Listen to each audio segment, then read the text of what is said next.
This is Niranjan Navalgund here. I'm back again, but this time it will be new and a little different.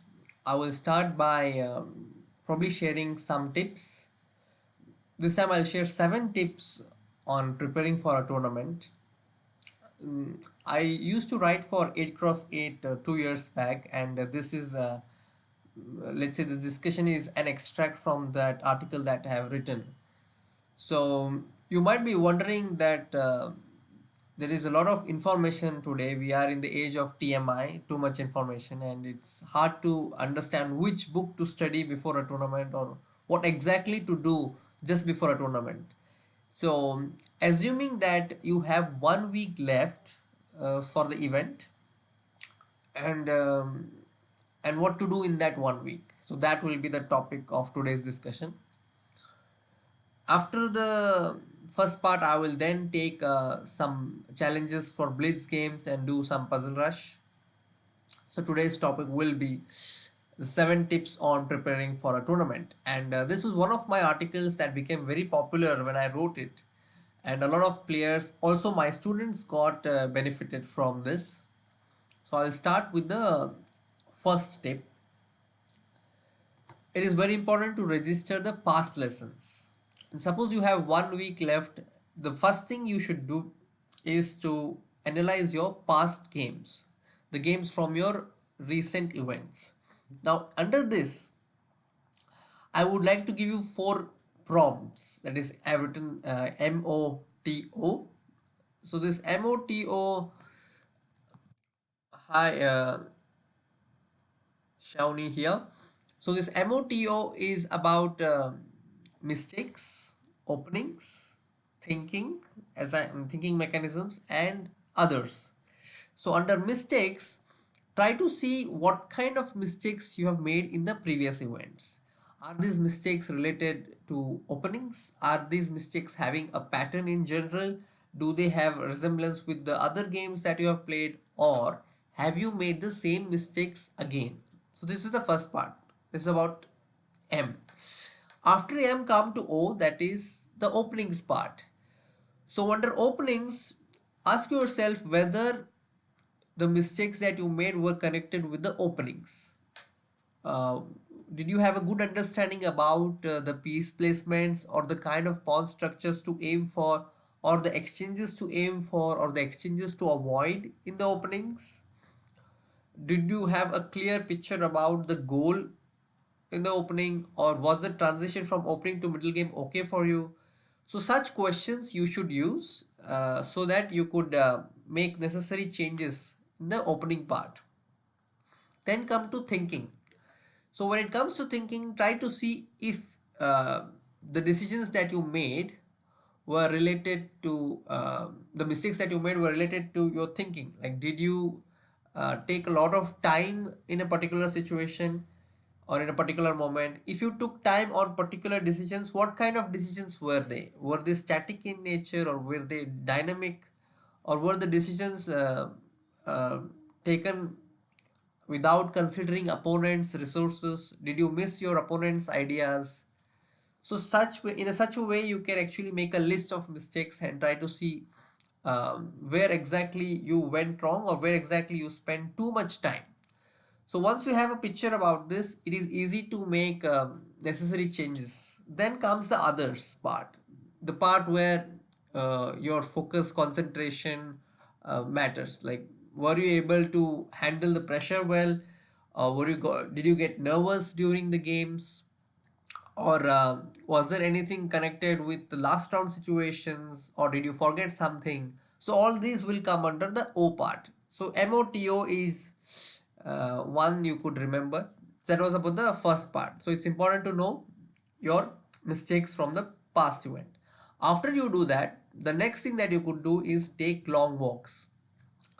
Now I can imagine that a lot of people will have a lot of time, but maybe I could have titled this as the 7 tips on preparing for a tournament for the busy people. But still, if you are able to at least go for walking, I think it will benefit you.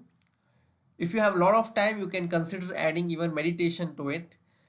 The advantage of walking and walking alone is that it gives you a lot of time to think, and you can listen to your thoughts and try to understand what kind of mindset you are having, what kind of thoughts you are having at the moment, and you can make necessary changes then and there. So when you take yourself for a walk, like you go maybe in the garden and you just keep walking, it has benefits that you cannot explain in just a few words. So I think this can also be a very good habit to instill in your life. That is about the second part. If you are able to, even include exercises, well and good. But basic is to at least go for a walk, maybe 15 minutes in the beginning, and then you can increase the pace.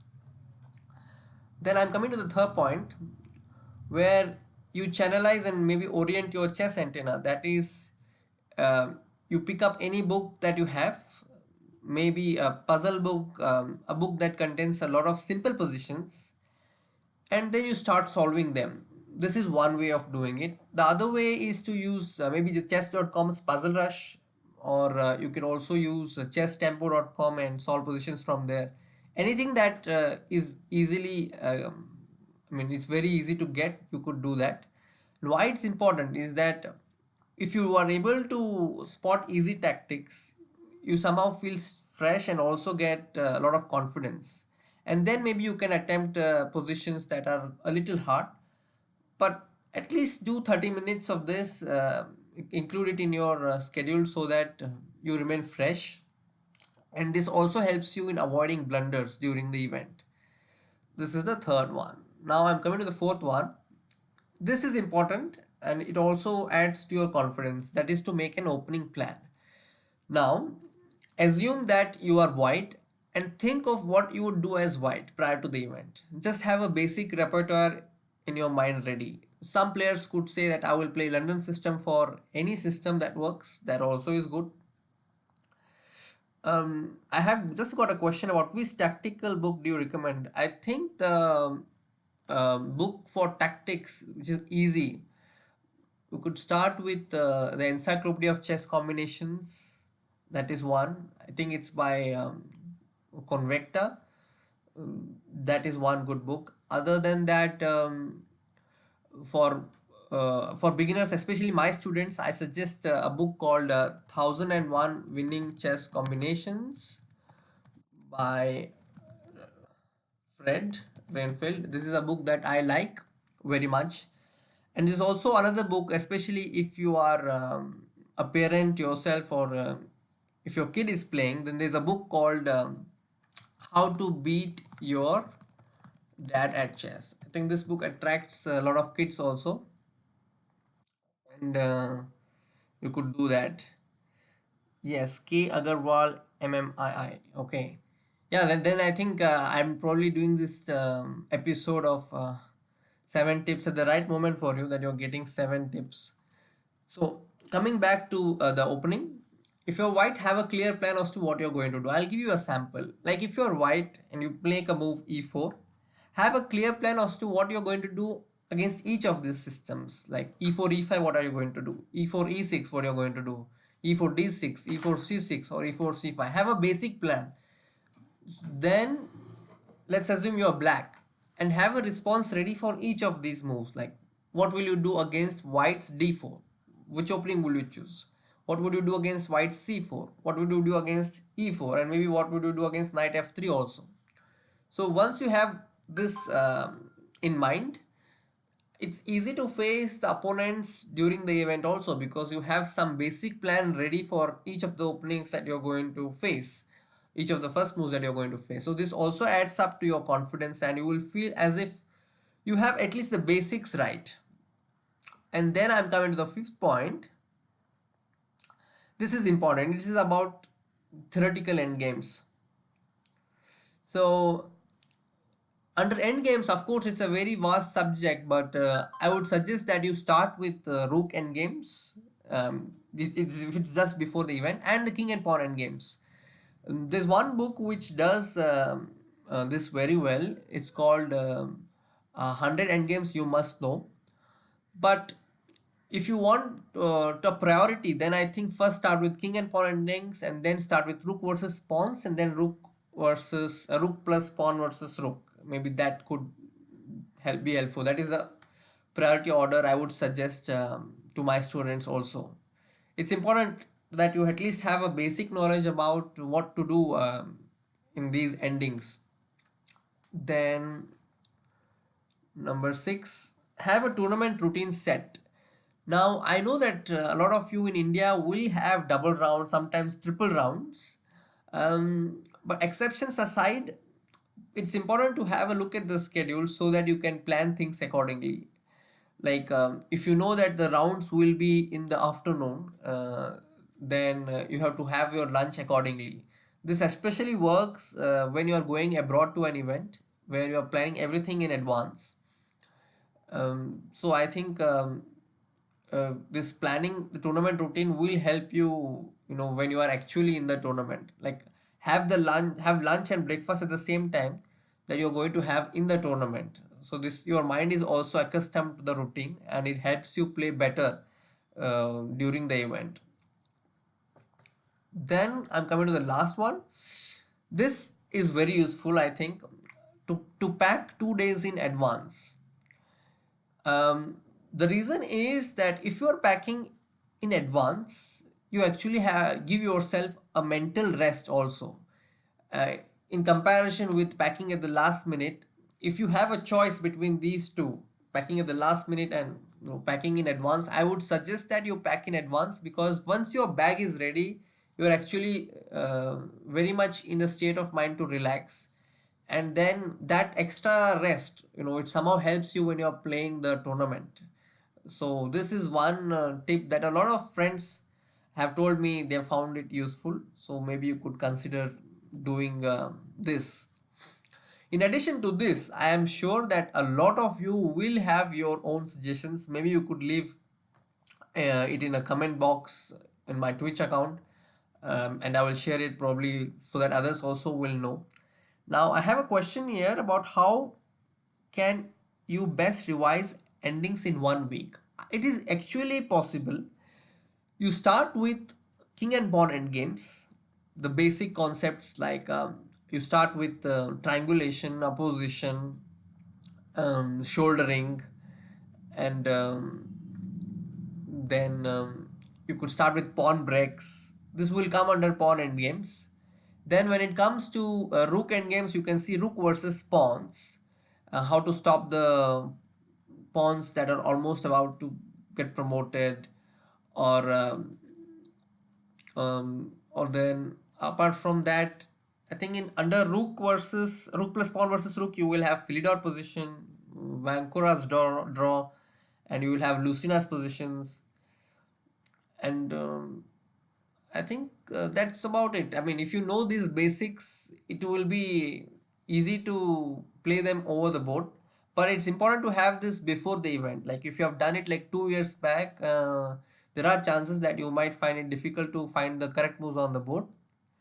Dvoretsky's endgame manual is one stop for, let's say, basic rook endgames as well as king and pawn endgames. I think it's possible to do it in a week. Is it useful to do tactics the night before the tournament? Actually, I have found it more useful to do it just before the games, but you can also do it uh, prior to sleeping. I saw once that a very strong player from Tamil Nadu who represents a bank, ING Vaisya, he used to, his name is Sarvana Krishna, and he used to solve these positions from Anthology of Chess Combinations every night.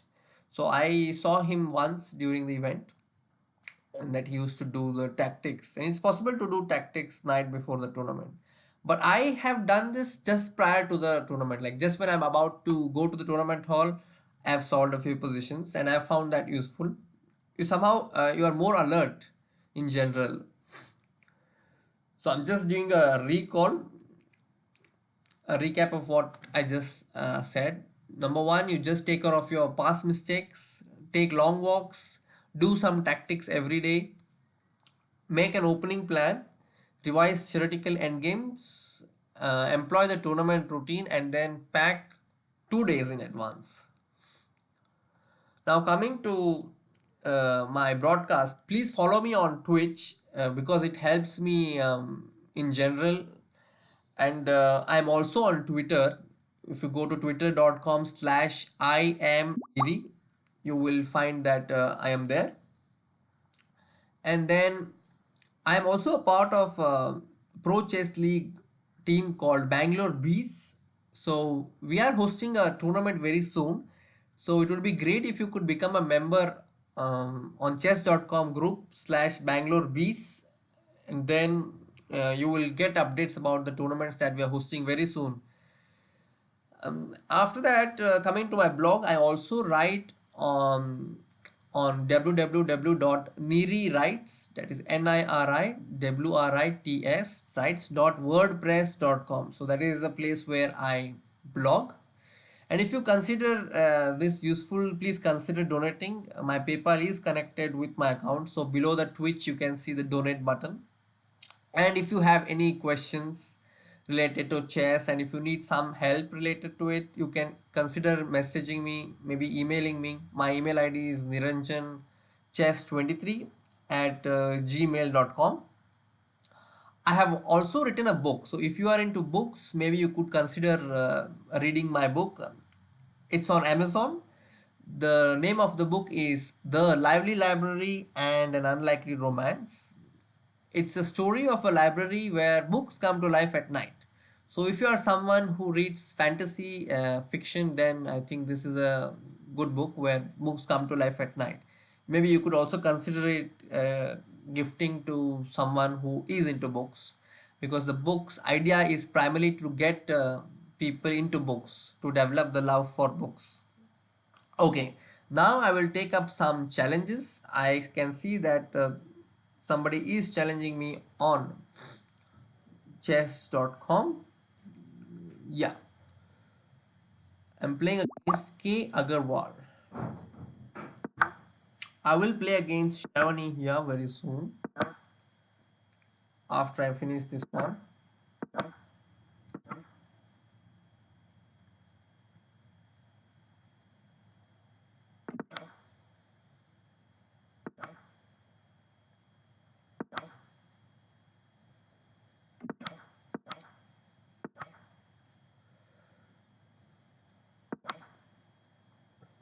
A lot of players are employing Dutch these days. It's quite an aggressive line.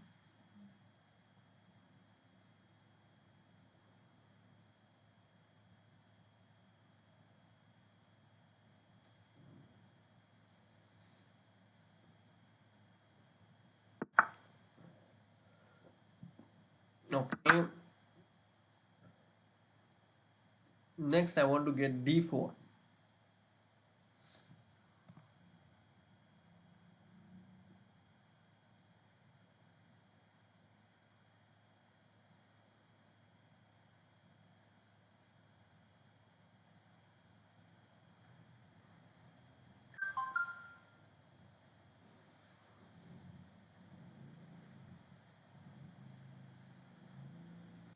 My opponent is thinking. Okay, I have options now. I have d4, I have knight d5, I have knight b5. On knight b5, I think my opponent will go bishop d8. So I wouldn't want that. Maybe I could play d4. Because on ed4, I will go knight d4. Okay, so this was my idea. This pawn is now a little isolated.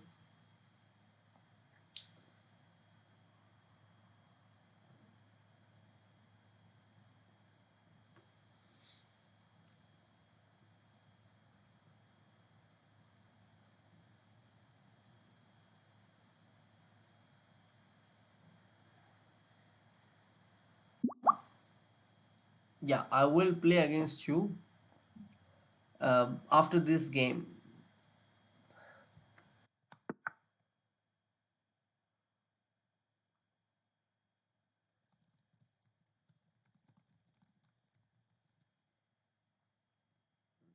Okay.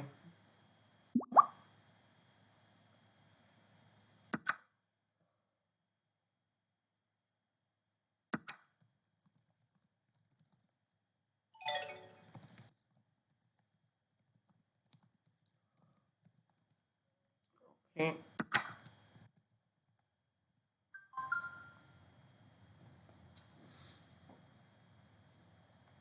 Yeah, got a pawn. Okay.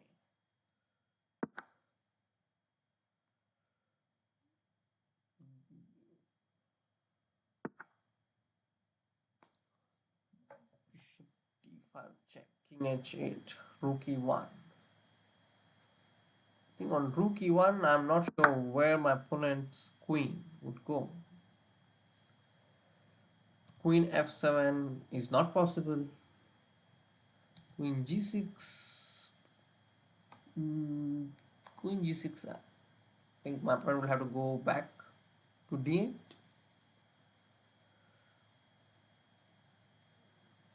It's a hard decision for my opponent.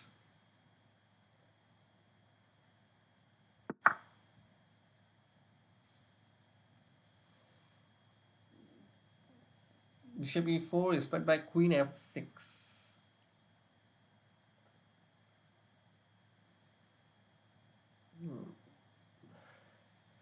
Hmm, how about this? So I'm actually preventing black's queen f6.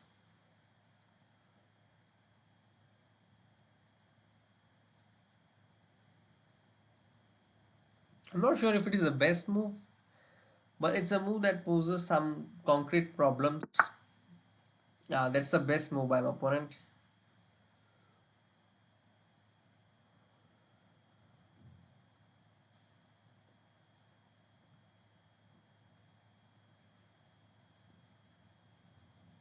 I'm thinking of this. I know it weakens my king's position, but I'm setting a small trap at the cost of my king's safety.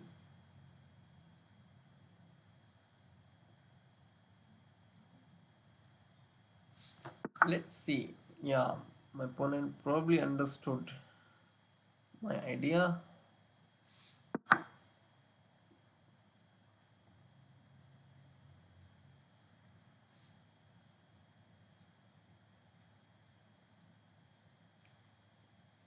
The queen could go to f7 or h7. No other squares.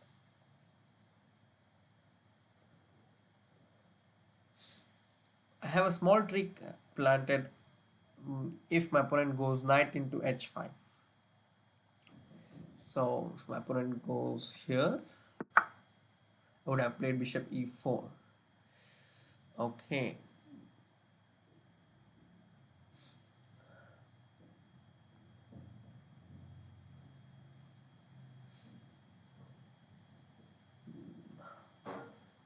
Be d5. I'll just take this.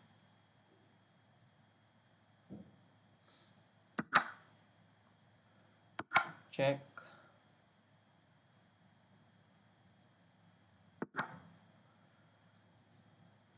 Okay, I have to take care of my f4 pawn as well as the d4 pawn. How to defend both these guys?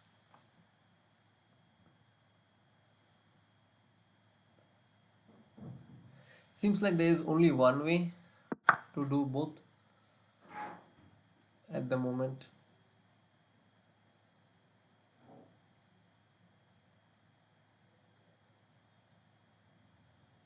I think my decision with f4 is questionable. That is the reason there's some suffering at the moment.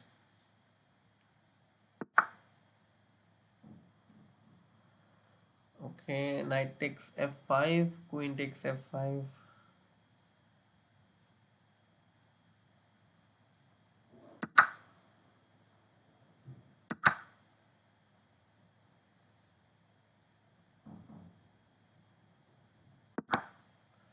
I'm going to get this rook into the game.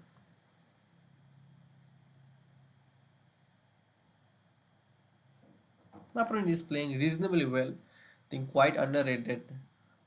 Is definitely more than 2000.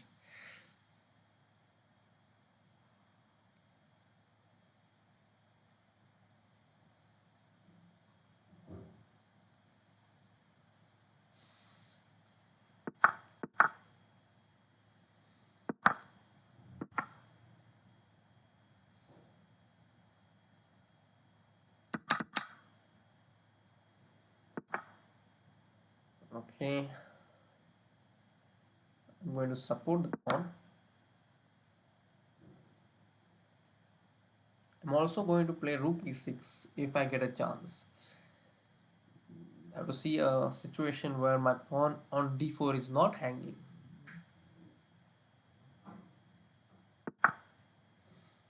Okay,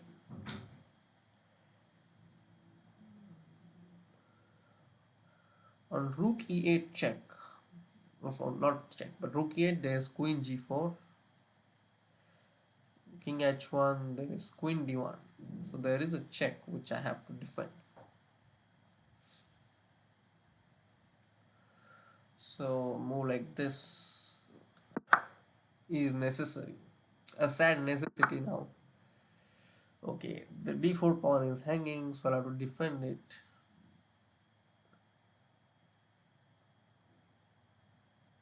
Okay, let me see if my opponent is willing to repeat. Yeah, my opponent wants to make a draw. On f5 there is queen h5.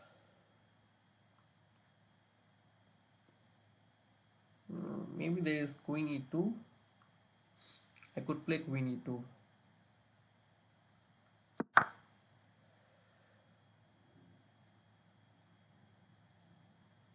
My opponent cannot take on f4 yet. If it takes, I take back and queen check.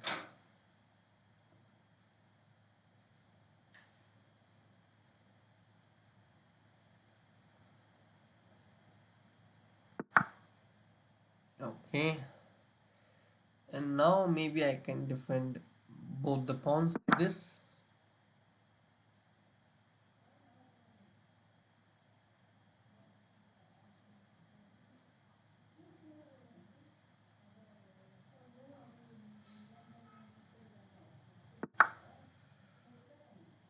I'm not sure if this is the best move.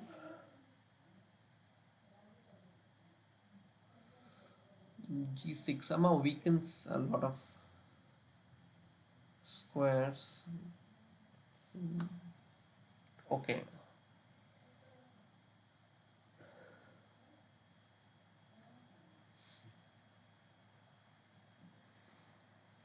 maybe this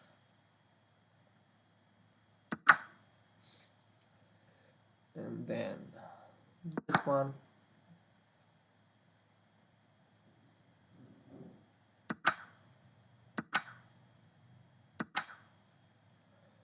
Okay, so maybe first this move or rook g6, rook d4.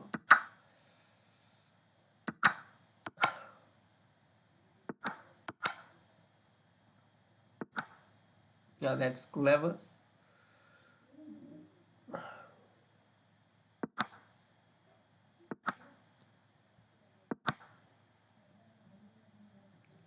I think this will end up in a draw.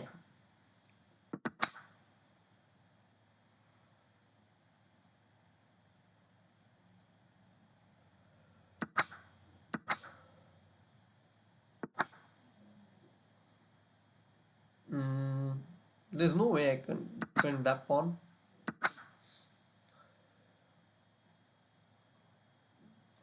So I have two pawns now. That's the good thing.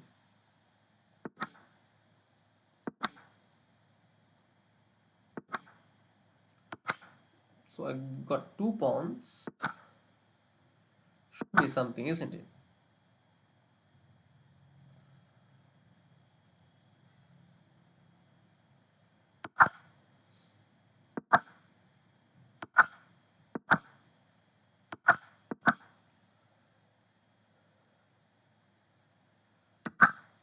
So I'm counting on the fact that my king is well advanced. I think this should be winning. I would soon reach the Lucina position.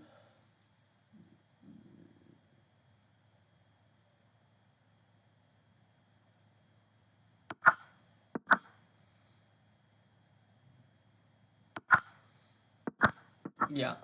So I need not even go till C8. Okay, this position was um, very good for black at one point. Okay, Agarwal, thank you for joining me and for the game. Now I'll take the remaining challenges. 30-second queen e6. Here, queen e6.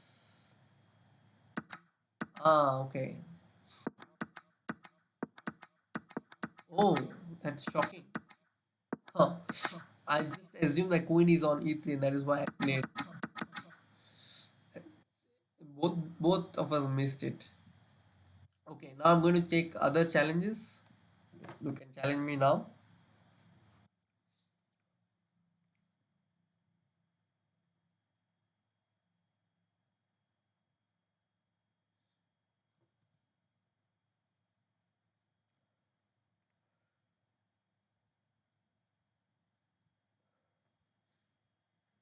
Yeah, you could have made a draw. Welcome.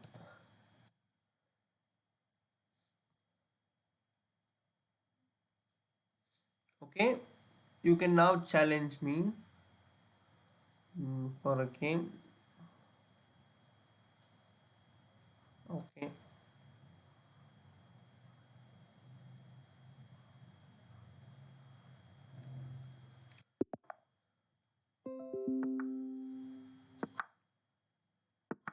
So I'm going to play a line that I like very much. It's called the Black Knight's Tango.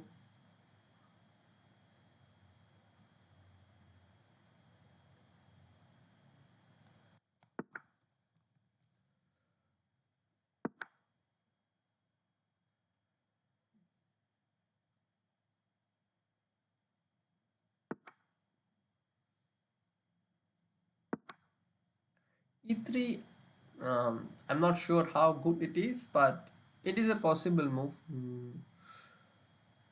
White will not be playing for advantage specific, but I think White will get a decent position if White develops all the pieces.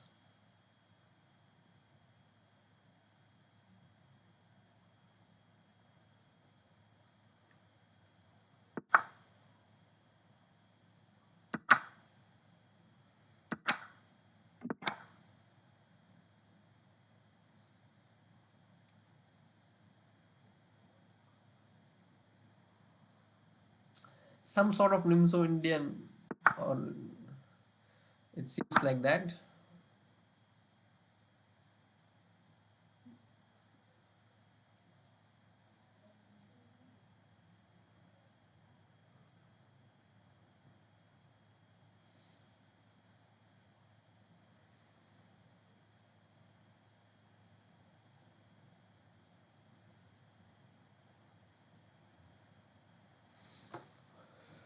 On bg2, I may take on c4,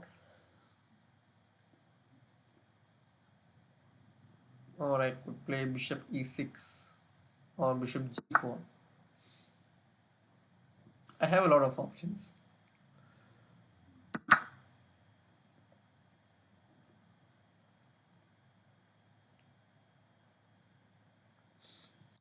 I have this also. This could become a target.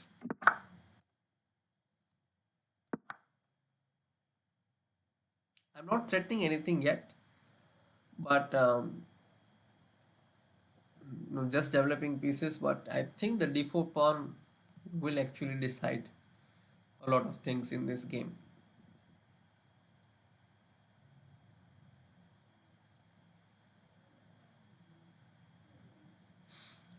It's hard to believe, K. Agarwal, that you are 1200 in FIDE. I think with some more practice, you will be more than what you have at the moment.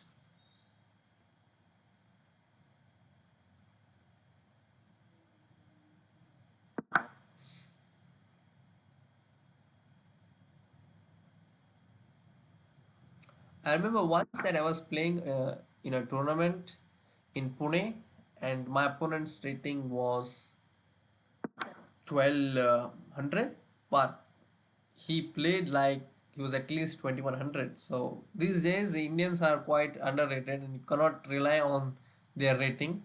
Rather, rely on their URS rating, which is the Universal Rating System.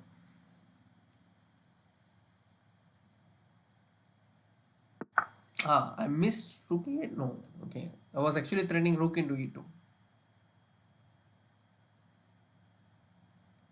So bishop e2, rook e2, rook e2, queen e2 wins a pawn. This is probably a move was missed by my opponent.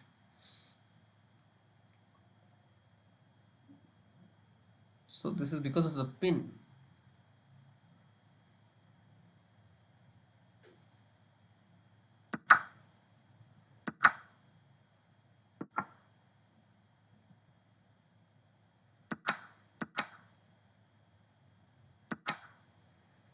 Okay.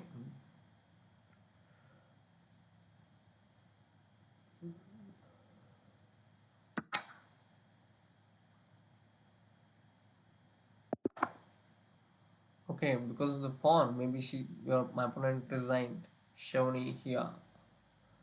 Okay, that was interesting. Trying the tango. Okay,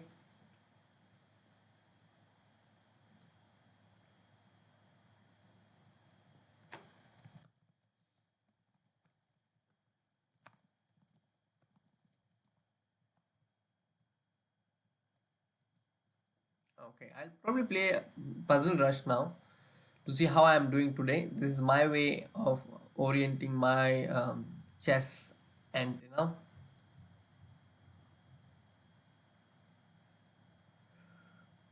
So, if you liked the tips that I shared, please consider sharing them with your friends.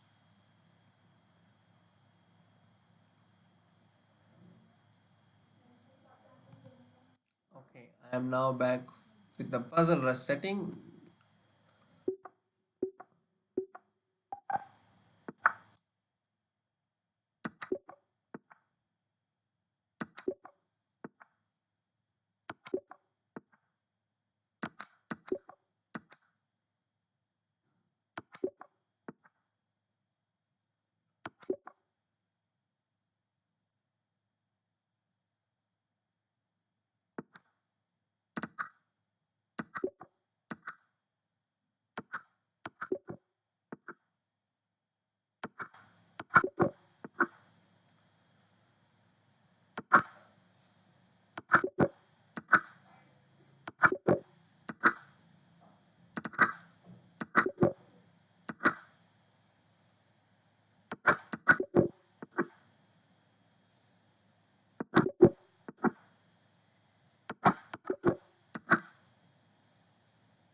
Mm, I was about to go.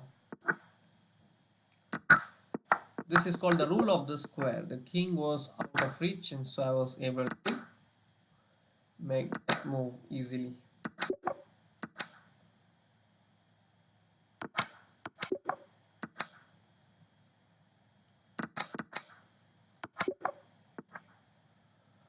Mm,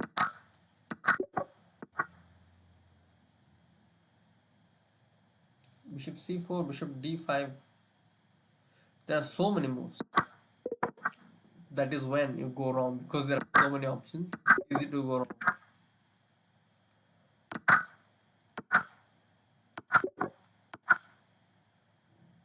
King g6, queen c2, king h6. Where?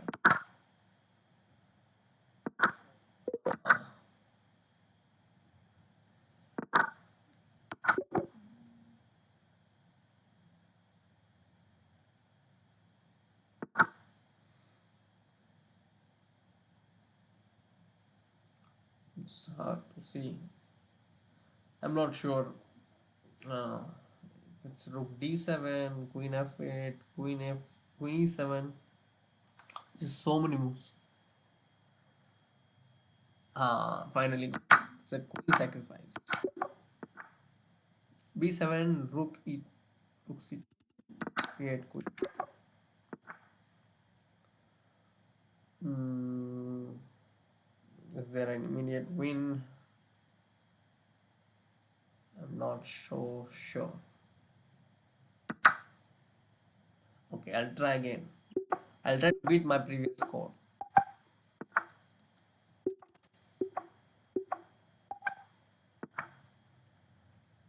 Queen. Oh, mostly.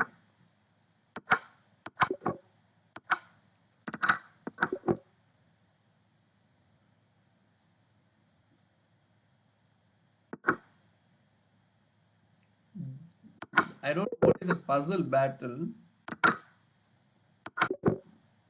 Is it something new?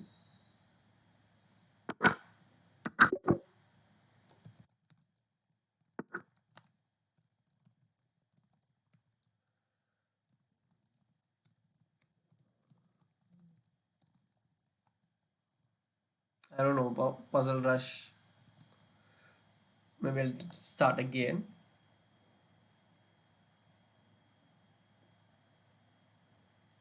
Is there anything called puzzle battle? I don't see it.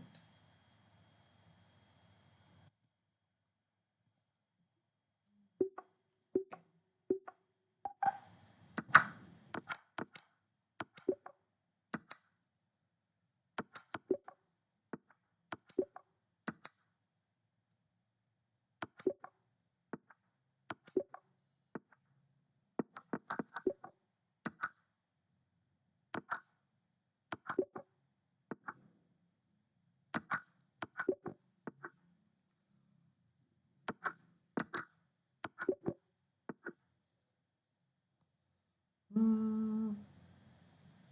Yes, I thought that's the move.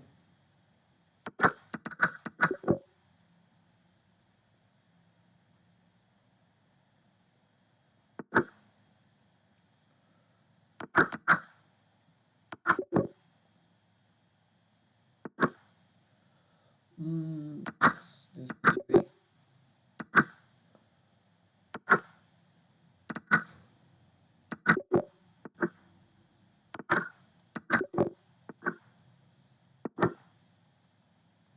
Queen.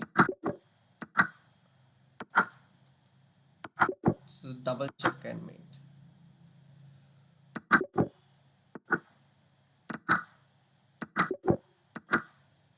Okay, check and mate.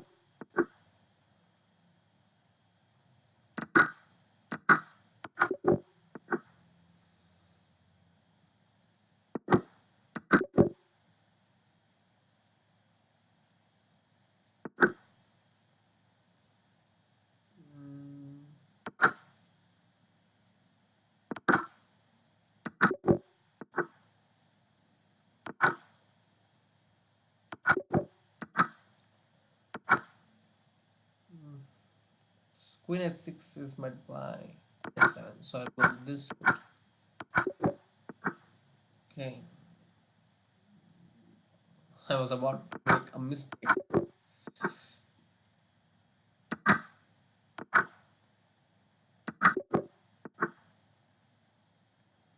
Okay, rook e3, queen e3, g6. Okay, so I've done one good thing that I've scored better than before. Rook f7. First take this check. King d7 and there is no mate. Okay, that was interesting. Play Puzzle Rush against an opponent. It's for beta members only. Yeah, I did try to join the beta group, but since I have not done a lot of posts in the clubs, so I'm not actually eligible for it yet. But maybe next time when they introduce the same to all the players, maybe I will be able to do it, or I will check with the chess.com India head and I will ask him if that is possible. So now I'll try maybe the survival mode.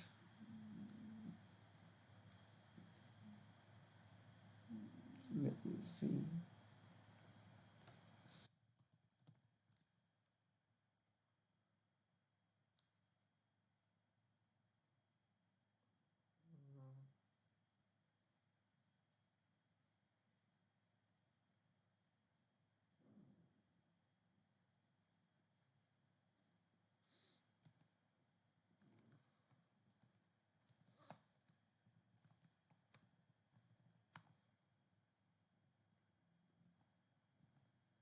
Okay.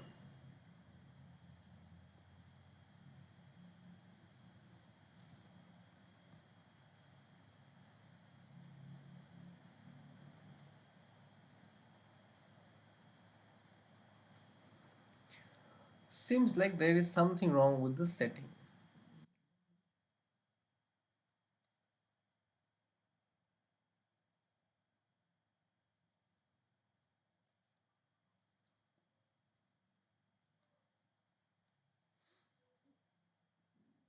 I'll change the settings.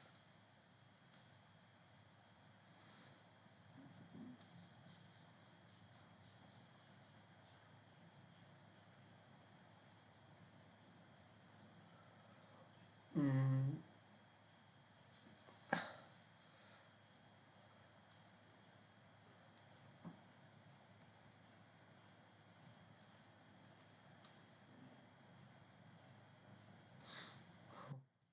it's a task to get this done.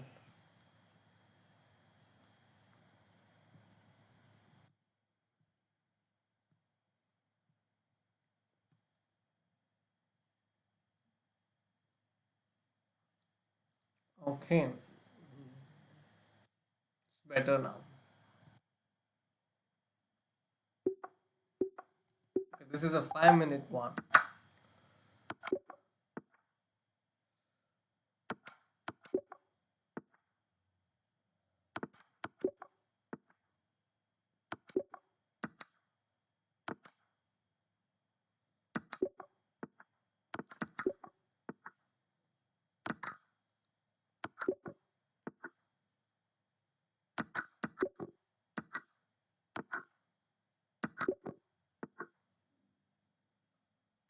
Okay.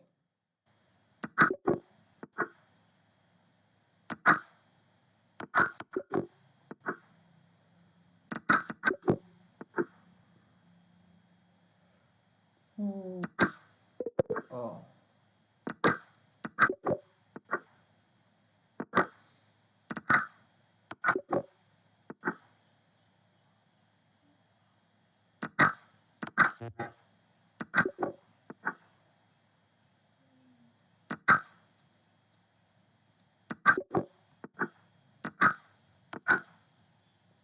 in between move.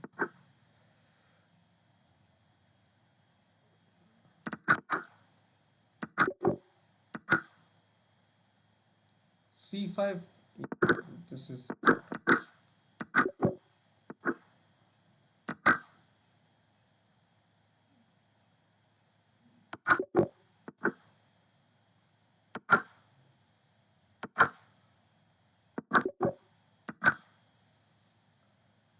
okay. Rook G3.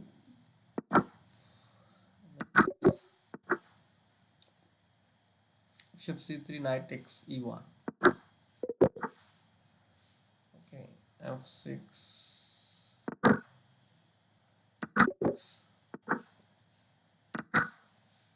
I'm seeing a lot of forks today. Hmm. That was not that great. Okay. I'll now play a few blitz games.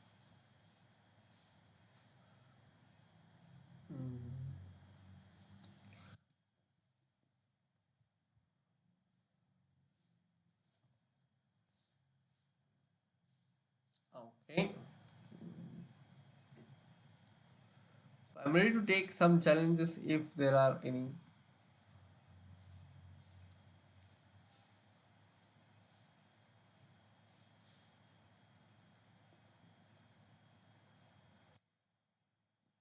Okay.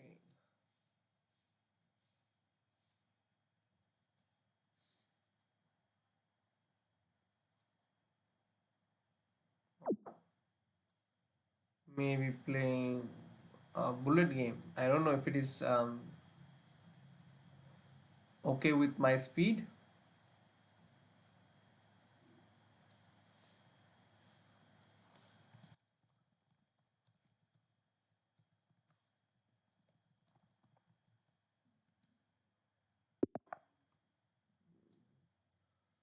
Okay.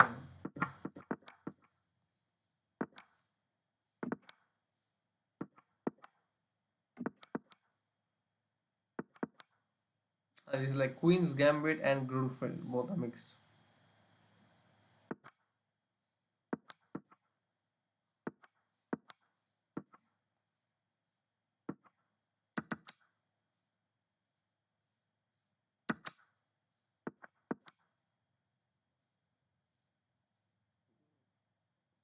The problem is this bishop. Okay, he went wrong. So this way I've got a pawn. I just come back because the job is done.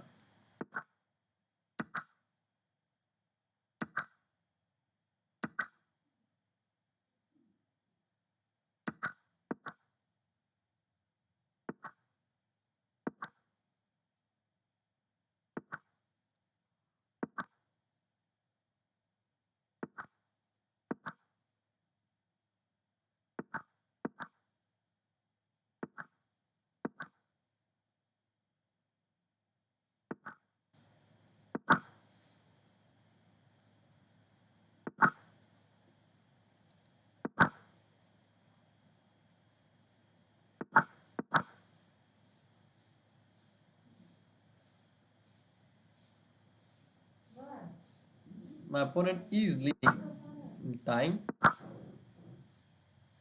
Okay, I'm going to play rook d7 check. Pick up two pieces for the rook. King g8 is met by rook into d7.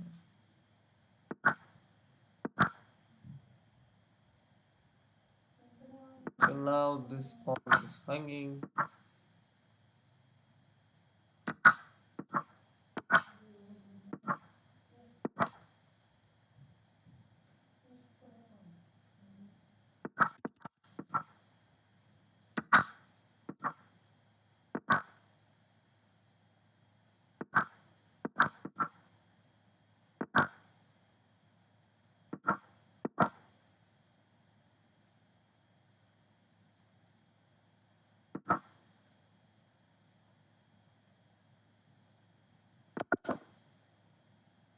Back one. Probably because of the lag as well as my time. Okay. Think I will play one last game and then wind up for today. I'm playing against pawnless king.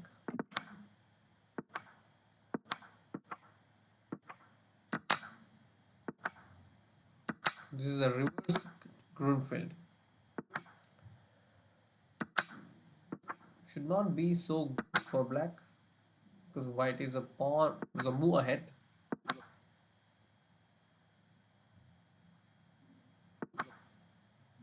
Mm,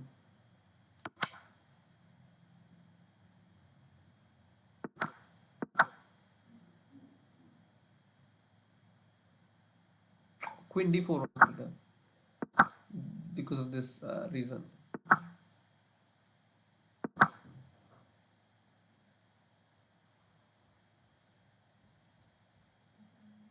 b2 is hanging, but okay, I can give b2.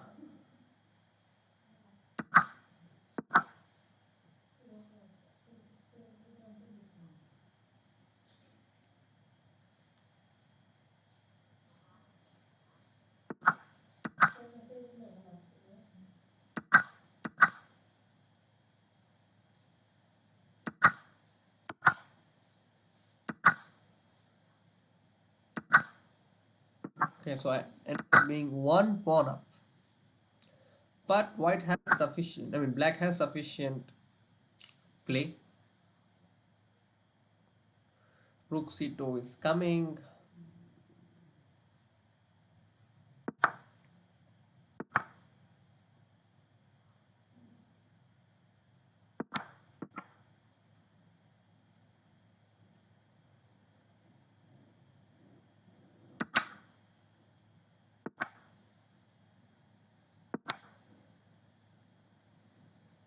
So that my rook or f1 has some. Oh, that was a blunder. So I will have to rely on the f7 pawn now,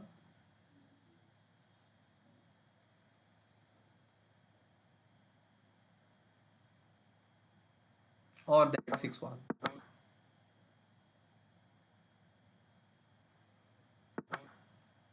Okay, my opponent has decided to give a pawn. Theoretically, this is a draw, but since it's a blitz game, I don't know. Anything can happen.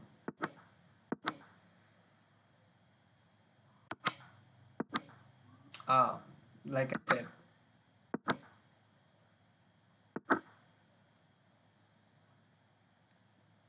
Mm,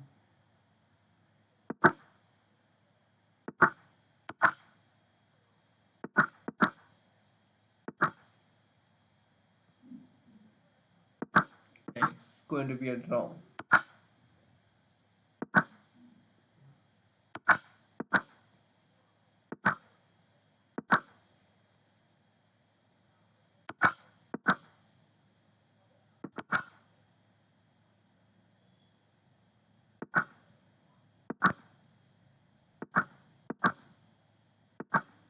Okay.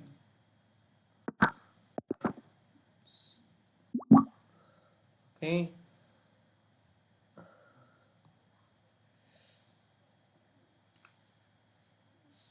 Okay. So let me see if there is someone in my list who is still there.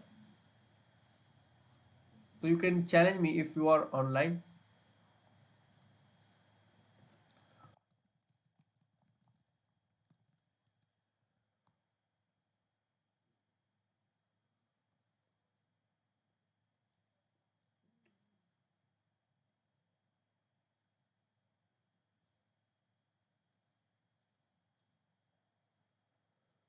2, 4.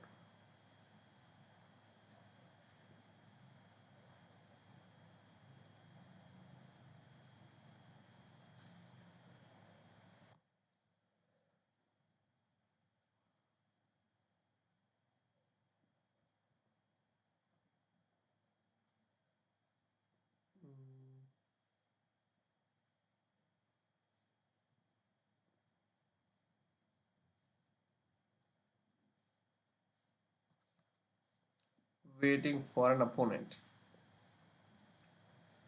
Okay. If there are none, then I will wind up for today and maybe meet again next time. Maybe with a different topic this time. Next time. All right. So thank you for joining. I think it was fun for me to explain things and share some tips related to the tournament. And I will be back next time. If you like this video, please consider sharing it with others, and I will be back again next time. Just for some of you who like to get a screenshot, I think you can take a screenshot of this one. It has an overview of whatever I just covered today. Thank you everyone. Bye.